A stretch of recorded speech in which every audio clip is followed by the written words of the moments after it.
You can't overestimate the power of the Catholic Church in the 1400s. The Church wasn't just powerful in its number of followers. Before the invention of the printing press, the Pope had centralized control over how the ideas and messages of Catholicism would spread to other Catholic churches. Each church had a priest, and each priest had a Bible from which to read the Word of God to his followers. But not many people had ever read the Bible themselves, and most people of this time could not read in general.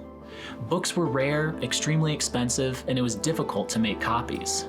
So the church essentially had monopoly control on not only the written version of God's teachings, but the priests had control over disseminating those teachings at church meetings.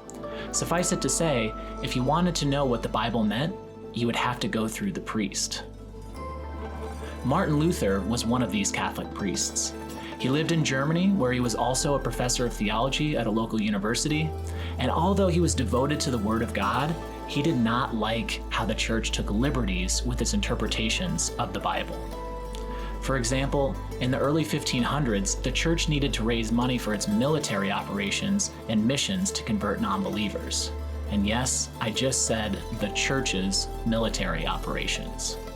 Luther was not happy to hear that the church had begun raising funds by selling its followers indulgences. Even though this was not actually in the Bible, church officials were asking followers to pay money to have their sins forgiven. Pay for forgiveness. In the 1950s, we saw radio DJs taking bribes from record labels to play certain artists on the radio. This practice was called payola.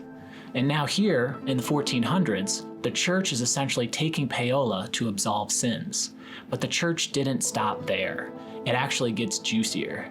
To raise even more money, one church representative was telling their followers that they could pay to have even their future sins forgiven, or even those of your dead relatives.